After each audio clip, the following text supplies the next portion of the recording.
Assalamualaikum warahmatullahi wabarakatuh. Alhamdulillahi rabbil alamin, alladzi faddala al-mu'minina as-sa'ibin wa ja'alahum bi'idhnihi minal muttaqin. Wassalatu wassalamu ala afdalil anbiya'i wal mursalin, habibina Muhammadin wa ala alihi wa sahbihi wa dhurriyyatihi wa ummatihi ila yaumiddin wa ba'du. Saudara-saudariku, pemirsa dimanapun Anda berada, berjumpa kembali dalam program Aku Suka di hari ke-20 di bulan Ramadan tahun 1441 Hijrah. Masya Allah, Alhamdulillah, tak terasa sekarang kita telah masuki puncak 10 hari terakhir di bulan Ramadan yang sangat kita cintai ini. Dan tentunya ini harus terus menjadikan kita termotivasi untuk meningkatkan amal-amal kebaikan kita, sekaligus mengevaluasi catatan amal ibadah yang maksimal kita tunaikan dari hari pertama sampai dengan hari ke-20 ini.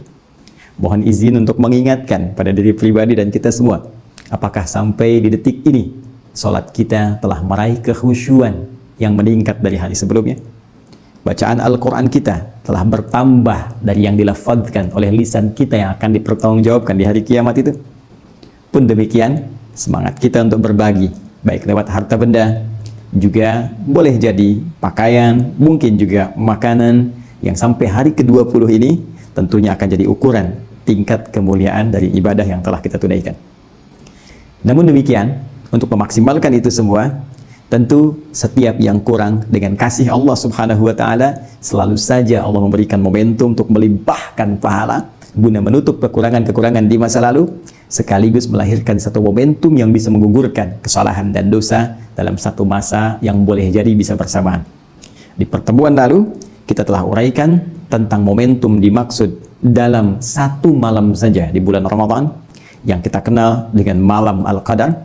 Telah tuntas kita bahas baik dari segi narasi Al-Quran tentang informasi waktu pertama kali malam itu diturunkan bersamaan dengan turunnya Al-Quran, yaitu terdapat di isyarat Quran surah ke-8 Al-Anfal itu ayat 41 dengan merujuk pada peristiwa sejarahnya di hari yang bersamaan, yaitu Jumat, hari paling mulia, tanggalnya 17 Ramadan, dan ini peristiwa pertama kali diturunkannya Al-Quran dari Lauh Mahfuz ke Baitul Izzah. Demikian kemudian berproses hingga lahirnya Rasulullah SAW ditugaskan sebagai seorang nabi dalam usia 40 tahun, 6 bulan, 12 hari itu.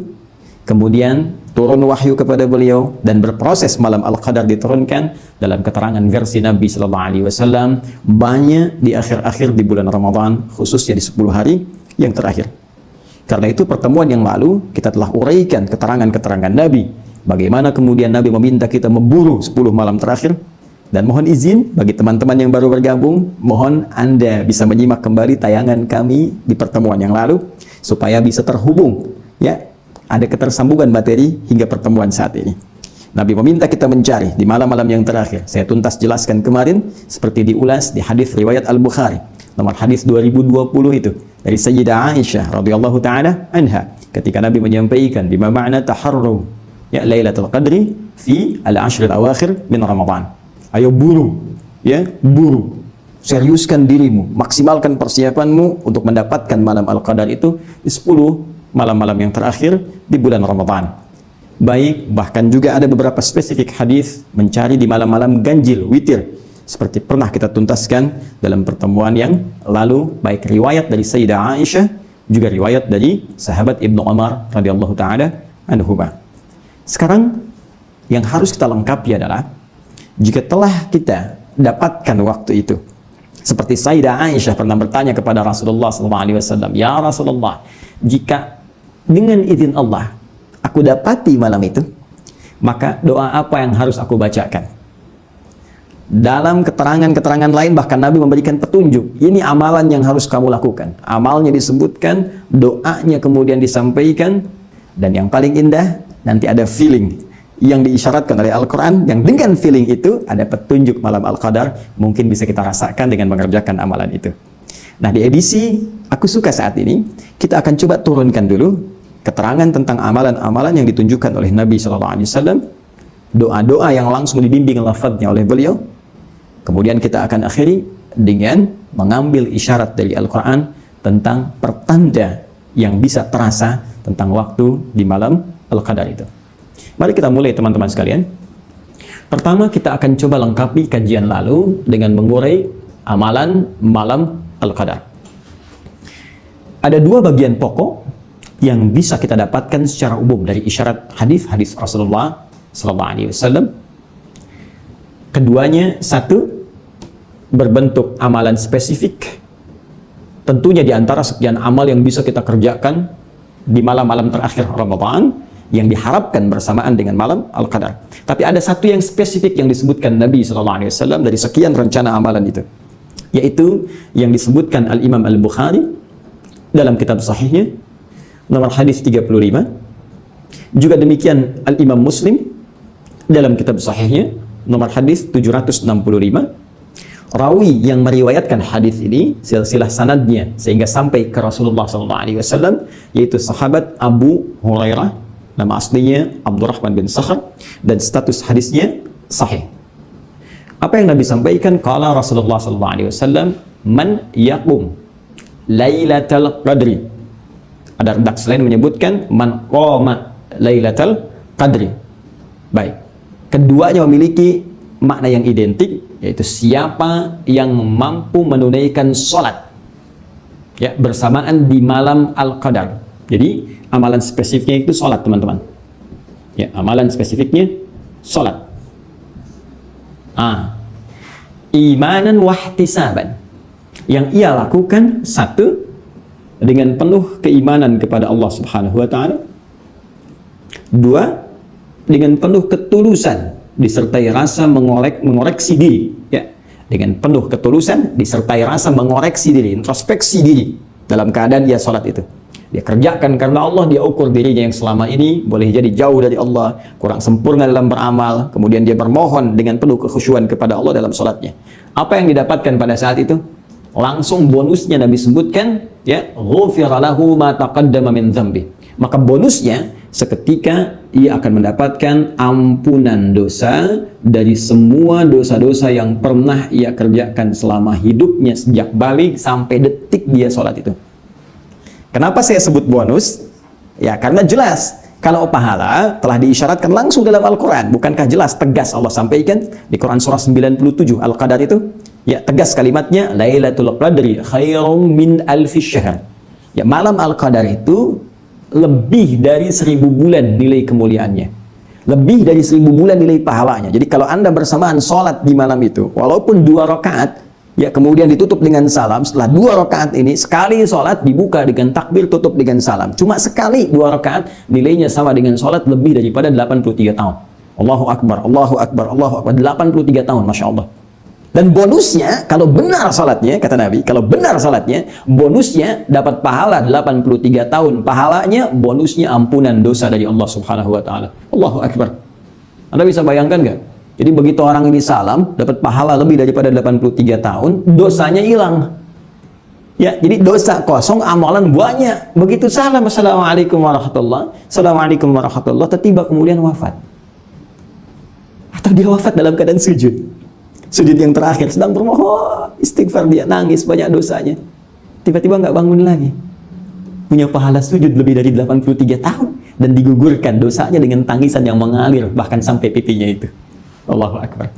Ini luar biasa. Ini adalah apa yang diisyaratkan oleh Nabi SAW tentang menghidupkan malam-malam Al-Qadar ini, menghidupkan khususnya malam-malam 10 terakhir di bulan Ramadan ini dengan banyak menunaikan salat. Ini yang menjadikan bukan hanya Rasulullah SAW sampai membangunkan keluarganya. Disebutkan dalam salah satu riwayat, aiqadha ahlah. Ya, beliau membangunkan keluarganya. Allahu Akbar. Istri beliau dibangunkan. Kemudian menantu beliau Ali bin Abi Thalib, tentunya dengan istrinya yang tercinta Fatimah Az-Zahra, istrinya Ali bin Abi Thalib, putrinya Rasulullah SAW. Ya, dibangunkan. Ayo bangun, hidupkan malamnya. Kalau nggak ada kemuliaan ini, mustahil selevel Nabi pun membangunkan keluarganya yang mulia. Ya, yang tentunya bersama Nabi di surga. Ali bin Abi Thalib disebutkan dari 10, termasuk 10 orang yang masuk surga tanpa hisab. Ya kan? Baik, Fatimah Az-Zahra, Masya Allah, pemudi penghulu surga. Al-Hasan dan Al-Husain, kedua-duanya cucu Nabi, penghulu, pemuda surga. Allahu Akbar. Ya. Fatimah, Ali bin Abi Thalib, keluarga Nabi dibangunkan untuk memaksimalkan amalan ini. Ini yang diteruskan kemudian oleh para sahabat generasi setelah Nabi SAW wafat. Hingga kini, jangan heran, bahkan di Masjidil Haram misalnya, di Masjid Nabawi, atau bisa kita katakan kalau dalam konteks ini lockdown misalnya di sana, ya dalam konteks ahli Mekah yang muslim, ya kekinian sampai sekarang, ahli Madinah yang muslim tentunya sampai sekarang, ya karena dilarang yang tidak beriman masuk ke dalam dua wilayah tanah suci ini, membiasakan pula untuk menghidupkan malam-malam khususnya di 10 hari terakhir Ramadan. Ya, kalau Anda umrah pada bulan-bulan Ramadan akan terasa bagaimana malamnya bangkit kembali, sholat lagi, bahkan diperbanyak bacaannya, diperbanyak kemudian kekhusyuannya, sehingga terasa kenikmatan dalam jiwa. Apa yang diinginkan dari situ? Ini menghidupkan sunnah Nabi. Bangun, ya tunaikan. Jadi bukan sekedar sunnahnya kemudian hidup, tapi pahala, ya, tapi pahala besar kemungkinan bisa didapatkan dan bonus sangat besar kemungkinan bisa diraih. Nah, kita beri catatan dalam dua hal. Hal pertama, apakah setiap orang yang sholat pada malam itu berpotensi diampuni dosa-dosanya dan dapat pahala seperti yang tadi disebutkan? Belum tentu. Sekali lagi, maaf sekali, jika ada satu anugerah yang besar, mustahil tidak bersanding dengan syarat-syarat yang tertentu. Saya sering katakan, kompetisi yang hebat itu, yang hadiahnya besar, pasti syaratnya pun ketat. Karena itu, Nabi tidak hanya memberikan gambaran orang sholat dapat ini, orang istighfar dapat ini, tapi ada syarat yang sangat mengikat, syarat ketentuan berlaku. Apa itu? Perhatikan kalimatnya, imanan, wahtisaban. Dia tunaikan dengan keyakinan penuh karena Allah Subhanahu wa Ta'ala, disertai ketulusan. Awas, catat ini ya. Awas, kaidahnya iman tulus, yakin karena Allah Subhanahu wa Ta'ala, dan dijauhkan dari hal-hal yang bisa mengotori dan membelokkan niat kita karena Allah. Karena orang lain sholat, saya sholat. Karena ingin merasakan kenikmatan kalau imamnya si fulan. Karena ingin supaya rame saja, karena ingin supaya meriah saja. Kalau orang hanya sekedar bangkit sholat karena orang lain sholat dan ingin merasakan kemeriahan saja, ya ingin meraih kenikmatan sembuh saja, maka tidak ada beda ini dengan yang dimaksudkan Nabi SAW. Rubba qaimin laisa lahu min qiyamihi illa as-sahar. Tidak sedikit nanti ada ditemukan orang bangun, orang sholat tak mendapatkan apapun dari sholatnya kecuali lelah begadang saja. Dia tunggu sampai malam sholat tapi niatnya keliru. Malam nanti sholat, ya iya aku juga pengen ikut, cuma pengen ikut, bukan ingin meraih kemuliaannya. Baik, nah ini bagian pertama. Kemudian bagian kedua, teman-teman sekalian, penting dicatat, Ustadz, apakah untuk mendapatkan kemuliaan ini mesti ke masjid? Atau bisa diraih di rumah? Teman-teman sekalian, Lailatul Qadar itu syarat meraihnya tidak terikat dengan masjid, tapi terikat dengan amalan yang dikerjakan di malam itu. Di dalam kondisi normal pun, kalau Anda ke masjid, terus malamnya nggak bangun, cuman tidur, ya nggak dapat juga. Jelas ya? Jadi kita ke masjid itu untuk mengondisikan supaya lebih fokus, ya, supaya bisa maksimal termotivasi untuk ibadah. Karena mungkin dalam kondisi ada di rumah, yang dilihat mungkin TV, yang dilihat mungkin bacaan, yang dilihat mungkin internet. Tapi ketika orang ke masjid, kondisinya lebih terfokuskan untuk bisa ibadah dengan maksimal. Ya, TV gak ada di ruangan tempat sholat. Mau baca Quran, orang semua lihat Al-Quran. Mau tiduran, orang bangun. Akhirnya terdorong kita, ya, termotivasi untuk menunaikan ibadah. Bangun malamnya. Tapi kalau Anda cuma datang ke masjid, pindahkan bantal, bawa kasur, ikut tiduran, malam-malam ketiduran, pas bangun sahur, ya nggak dapat juga. Jadi esensi malam Al-Qadar itu lebih kepada bagaimana menghidupkan malam dengan amalan, sekalipun bila tak mampu dikerjakan di masjid, seperti sekarang kita lalui pada umumnya. Di sebagian besar tempat di muka bumi, tidak hanya di Indonesia, maka tidak ada alasan untuk tidak menghidupkan malam dengan ibadah di rumah yang telah kita kondisikan. Ya, baik. Jadi teman-teman sekalian, jangan kemudian kita jadikan alasan, wah saya nggak bisa ke masjid nih, saya nggak bisa dapat malam Al-Qadar. Tidak. Anda bikin kondisi di dalam rumah, kondisikan satu ruangan, hidupkan malamnya, bangun jam 2, ya, bangun misalnya 2:30, walaupun Anda sedikit ambil bagiannya untuk menunaikan sholat, isi dengan istighfar. Sementara tiduran dulu sejenak, kemudian bangkit untuk menunaikan sahur, makan, istighfar lagi, isi. Yang penting hidupkan. Ya. Jadi ini bagian kedua yang penting kita jawab, syarat mendapatkan kemuliaan ini tidak terikat dengan tempat di masjid, tapi lebih kepada bagaimana menghidupkan malamnya dan menghadirkan suasana yang sekiranya bisa kita maksimalkan untuk menunaikan ibadah kepada Allah Subhanahu wa taala. Baik, ini bagian yang pertama. Kemudian yang kedua, ada isyarat yang ditemukan juga dalam hadis-hadis Nabi sallallahu alaihi wasallam, bimbingan langsung tentang satu doa yang langsung ditalqinkan, dibacakan melalui lisan Nabi yang sangat mulia kepada istri beliau tercinta Sayyidah Aisyah radhiyallahu taala anha. Ketika Sayyidah Aisyah bertanya pada Rasulullah, "Ya Rasulullah, jika dengan izin Allah tentunya, ya, aku berkesempatan bersamaan mendapatkan malam Al-Qadar itu, apa yang harus aku katakan? Apa yang harus aku bacakan dalam doa? Madza aqulu fiha?" Baik, ini dirangkum keterangannya dalam salah satu hadis yang bisa kita lacak, riwayat At-Tirmidzi, nomor hadis 3513, juga ditemukan pula di hadis riwayat Ibnu Majah, nomor hadis 3119. Rawi yang meriwayatkannya Sayyidah Aisyah radhiyallahu taala anha, dan status hadisnya sahih. Apa bunyi doanya? Baik, kita bacakan pelan-pelan. Saya yakin tak dituliskan pun, insya Allah kita semua sebetulnya sudah hafal, hanya tinggal menempatkannya saja. Ikuti saya. Allahumma, baik, Allahumma innaka afuun tuhibbul afwa fa'fu anni. Baik, saya coba tuliskan saja ya, supaya mudah untuk kita pahami. Saya izin hapus dulu sebentar. Ya, saya hitung sampai 5 ya. Baik, siap. 1, 2, 3, 4, 5. Baik. Simpan di sini.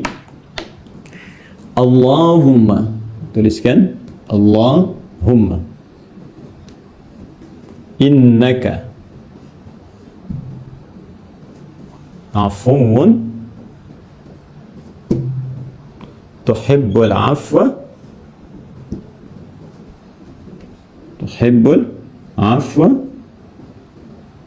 fa'fu anni. Masya Allah. Allahumma innaka afuun tuhibbul afwa fa'fu anni. Ya Allah, ingat, Allahumma itu penyatuan antara ya dengan Allah, disatukan jadi Allahumma. Dan kalimat ini tidak diucapkan kecuali dengan penuh kerendahan hati dan ketawadhuan. Ini yang dimaksud Quran surah ke-7 ayat 205. Wadhkur rabbaka fi nafsika tadarruan wa khifatan wa dunal jahri minal qaul. Ya, berdoa, ya, sebut nama Rabbmu dalam jiwamu, mohon dengan penuh ketawadhuan dan penuh harap. Jadi kalau berdoa, kata Quran itu harus optimis, minta penuh harap tapi tawadhu sifatnya. Ya, sifatnya tawadhu. Baik, jadi ketika Anda mengucapkan Allahumma, minta dengan penuh kekhusyuan, ketawadhuan. Jangan naikkan keadaan diri kita. Makanya ada dalam riwayat sambil mengangkat tangan dari beberapa doa itu dipertemukan sambil kita bermohon dengan penuh kekhusyuan kepada Allah.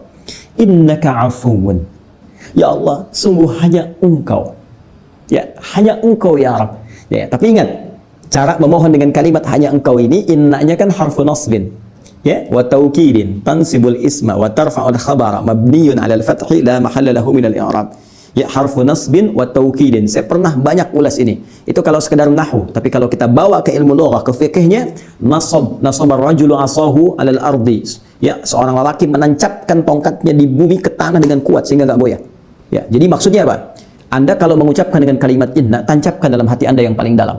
Seakan Anda mengatakan begini, ya Allah, sungguh hamba sangat yakin dengan keyakinan yang tak pernah goyah dalam jiwa hamba. Hanya Engkau afuun, yang maha pemaaf. Hanya Engkau yang pasti memaafkan semua salah tanpa kecuali. Hanya Engkau yang pasti menggugurkan semua dosa-dosa jika hamba ada yang ingin bertobat kembali kepadamu. Tuhibbul afwa, dan Engkau mencintai orang-orang yang ingin minta maaf, minta ampun kepadamu. Ini kalimatnya indah sekali. Ya Allah, aku tak pernah goyah. Aku yakin hanya Engkau yang maha maaf, mengampuni dosa-dosa, menggugurkan semua salah. Dan aku yakin tanpa goyah, ya Allah, Engkau mencintai setiap yang mau minta maaf. Engkau mencintai setiap orang-orang yang mau bertaubat. Fa'fu anni. Maka dengan sifat cintamu ini, mohon maafkan kesalahan hamba. Ya. Kalimatnya indah sekali. Karena ada memaafkan dengan cinta, ada maaf tanpa cinta. Ada anak salah pada ibunya. Ya kan? Dengan sayangnya ibu, ada yang cuma membelai, sudah ibu maafkan. Ada yang menangis sajalah, sudah nak, sudahlah. Lupakan semua itu. Tapi ada orang yang datang, ya karena perselisihan mau minta maaf, tapi cinta belum hadir, sehingga kalimat-kalimat kasar yang keluar. Kan sudah saya bilang dari dulu, mau begini. Nah, tidak. Nabi mengajarkan kepada kita, ya Allah, ya Engkau mencintai orang-orang yang minta maaf, hambamu yang mohon ampunan, maka dengan cintamu itu mohon maafkan hamba. Indah kalimatnya. Baik ya, dosa apapun, sepanjang nyawa belum di kerongkongan, Anda pernah berbuat apapun, ya perbuatan-perbuatan yang sangat masuk bahkan dalam kategori dosa besar, ya perbuatan musyrik, kadang-kadang nggak sadar, ria itu musyrik kecil, ya ingin dilihat orang, ingin didengar orang, apalagi musyrik betulan. Hati-hati dalam konteks betulan yang saya sebutkan, yang nyata benar-benar termasuk dosa besar yang disebutkan langsung oleh Nabi Sallallahu Alaihi Wasallam.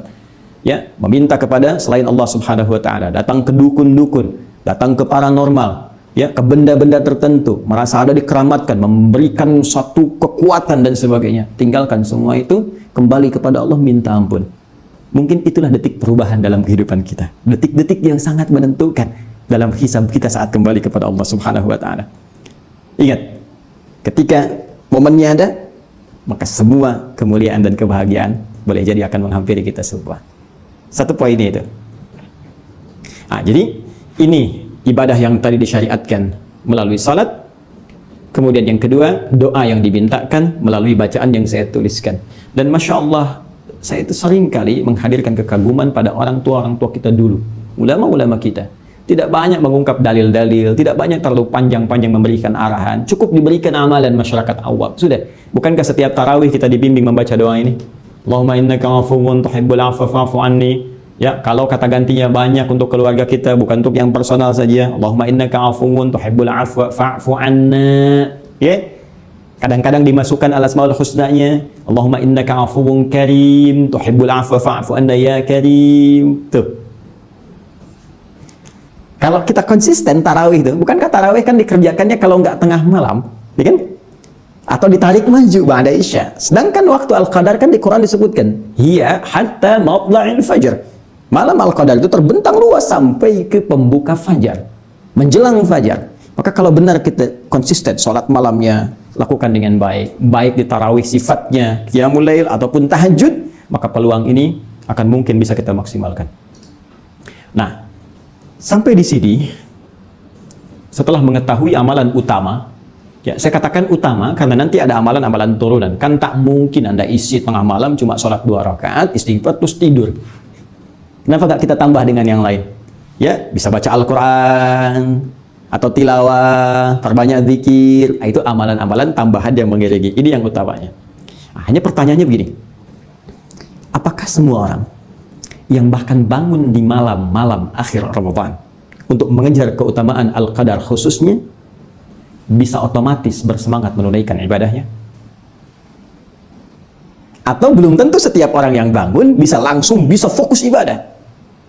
Kalau tidak semua bisa seperti itu, karena boleh jadi ada yang sudah terbiasa gampang bangun, ada yang baru ingin memulai 20 hari ke belakang nggak ngapa-ngapain, dia kejar yang 10 hari terakhir. Belum tentu keinginan itu akan disertai dengan kebiasaan. Karena belum jadi kebiasaan, belum tentu mudah untuk bangun di malam harinya. Dan kalaupun sekali bangun, belum tentu khusyuk. Ya, harap-harap bangun jam 2, bangun setengah 2. Tapi baru bangun karena belum biasa, nunggu, begini, tiba-tiba udah setengah 4.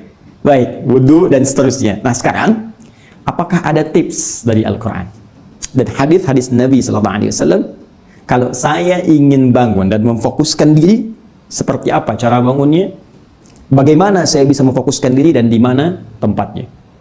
Nah, teman-teman sekalian, dalam bahasa Arab, jika Anda ingin mengonsentrasikan diri, fokus terhadap sesuatu, dalam kondisi tertentu khusus, yang sulit dipalingkan pada yang lain, maka bahasa Arabnya disebut dengan akafa. Ya, kata kerjanya disebut dengan akafa.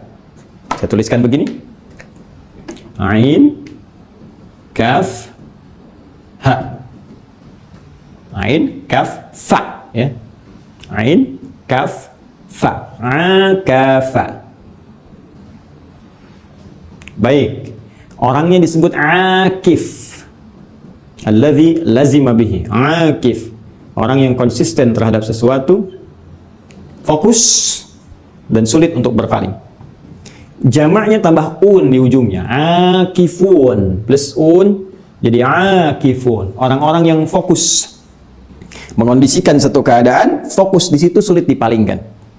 Karena itu saat Nabi Ibrahim alaihissalam mengingatkan ayahandanya bahkan kaumnya, ya, yang sedang fokus terhadap sesembahan, ya, fokus terhadap berhala, sampai-sampai dipanggil sulit, diingatkan marah. Itu ada di Quran surah ke-21 Al-Anbiya ayat ke-52. Ya, sampai diabadikan di Al-Quran, idh qala li abihi wa qawmihi ma hadhihi at-tamathil allati antum laha akifun. Ini apa sih istimewanya patung-patung ini? Istimewanya berhala-berhala ini, sampai kalian begitu fokus, sulit dipalingkan dari itu. Diajak pada yang baik, susah diarahkan kepada pencipta, nggak bisa diingatkan, marah-marah, akif. Nah, ini menunjuk pada sisi bahasa. Ya, baik.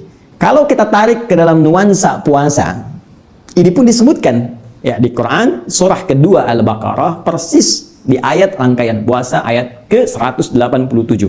Wala tubashiruhunna wa antum aakifuna fil masajid. Kata Allah, kalau kamu ingin memang benar mendapatkan keistimewaan malam itu, maka buruk kondisikan. Cari tempat dalam suasana normal, pergi ke masjid-masjid, cari spesifik, kondisikan tempatmu di situ. Fokus mencari ibadah-ibadah, fokus cari tempat-tempat yang spesifik dalam masjid pun bisa membuat kamu bisa nyaman ibadah. Ya, makanya Nabi kan ada spesifik tempat khusus beliau. Sampai sekarang dikenal dengan tiang tahajudnya Nabi. Ya, kalau kita nanti ilustrasikan dari dalam itu ada seperti panggung, ya, di area dekat Raudhah sebelah kanan. Kemudian sebelah kirinya persis di belakang makam Nabi Sallallahu Alaihi Wasallam, area seperti panggung sekarang, ada tiang ke belakangnya itu amudit tahajud, tiang tahajudnya Nabi Sallallahu Alaihi Wasallam. Ada sahabat yang sayap kanan, ya, ada dekat-dekat ke mihrab seperti Umar bin Khattab radhiyallahu taala anhu. Cari tempat strategis yang mengondisikan kita bisa fokus ibadah, bisa nikmat. Orangnya oleh Al-Quran disebut dengan akifun. Bahkan nanti ya area Masjidil Haram pun disebutkan oleh Al-Quran sebagai tempat yang bisa digunakan sebagai akif, fokus untuk ibadah. Sejak zaman Nabi Ibrahim dan Nabi Ismail alaihissalam, keduanya diperintahkan mengondisikan area sekitaran Ka'bah untuk digunakan orang-orang fokus ibadah. Itu ada di Al-Baqarah surah kedua ayat 125, paling kanan ke pertengahan. Wa idh ja'alna al-baita mathabatan lin-nasi wa amna wattakhidhu min maqami Ibrahim musalla wa ahidna ila Ibrahim wa Ismail an tahira baitiya lit-ta'ifin wal 'akifin warruk'is sujud. Allah perintahkan pada Nabi Ibrahim, Nabi Ismail alaihissalam, bersihkan area-area ini, bersihkan area-area Ka'bah nanti untuk orang-orang yang salat, ya, orang-orang yang tawaf sebelumnya, juga orang-orang yang akan fokus untuk beribadah kepada Allah Subhanahu wa taala. Nah, jika kita ingin berusaha menjadi orang yang fokus ini, akif, dan mengondisikan diri, menyiapkan perlengkapan yang bagus, mengatur waktu yang terbaik, mencari tempat-tempat strategis supaya mengambil substansi dari apa yang disebutkan tadi, maka jika kita ingin berusaha mewujudkan itu secara bahasa, tambahkan hamzah wasal di depannya, alif begini, kemudian ta setelah huruf pertama dari kata asal. Kata asal akafa, huruf pertama, setelahnya tambah ta. Ini. Yang ini diharakati kasrah, iya. Yang ini pindahkan ke ta begini. Sedangkan ini jadi mati. Berubah dari akafa menjadi i'takafa. Ya'takifu. I'takafa talibu, ya, lil qiraati wal muraja'ah. Seorang siswa berusaha untuk fokus konsentrasi membaca dan mengulang-ulang pelajarannya. Maksudnya apa? Fokus sulit dipalingkan. Itu fungsi hamzah wasal di depan, alif ada yang menyebutkan, kemudian ta. Usaha untuk fokus dan sungguh-sungguh terhadap sesuatu sehingga tidak dipalingkan pada kegiatan-kegiatan lain. Kata kerja infinitifnya i'takafa, sifatnya disebut dengan i'tikaf. Sifatnya disebut dengan i'tikaf. I'takafa ya'takifu i'tikafan. Dari sini muncul istilah kita untuk i'tikaf di 10 hari terakhir bulan Ramadan. Ya, di malam-malam terakhir Ramadan. Sering dengar kan istilah itu? Nah, jadi i'tikaf itu asalnya fokus usaha yang sungguh-sungguh untuk fokus terhadap sesuatu sehingga merasakan manfaat dari apa yang difokuskan itu. Nah, sekarang persoalan kita adalah satu, bukankah untuk fokus i'tikaf ini perlu tempat? Nah, kalau lazimnya baik dari nas Al-Quran ataupun hadis, bahkan contohnya langsung disebutkan di masjid, dan sekarang suasana masjidnya bagi sementara tempat bahkan di Indonesia sulit untuk dilakukan i'tikaf, terutama daerah-daerah yang zona merahnya langsung berada di sekitaran itu. Pertanyaannya, apakah i'tikaf bisa dilakukan di luar masjid? Satu. Kedua, perlengkapan apa yang disiapkan saat akan i'tikaf itu? Dan ketiga, materi rencana-rencana amalan apa yang bisa mengondisikan kita untuk fokus ibadah saat i'tikaf itu? 3 PR ini, 3 pertanyaan besar ini tentunya akan lebih manfaat, akan lebih terasa fokus, dan akan lebih terkonsentrasikan jika kita uraikan dalam pembahasan tersendiri di hari ke-21 dalam episode Aku Suka 21 Ramadan 1441 Hijrah di pertemuan esok insya Allah. Nah, karena itu sebelumnya saya simpulkan dulu bahwa yang pertama, jika kita sudah hadir di malam-malam 10 terakhir Ramadan dan akan dimulai pada malam hari ini, maka kondisikan diri kita untuk bisa bangun di malam hari walaupun cuma sebentar.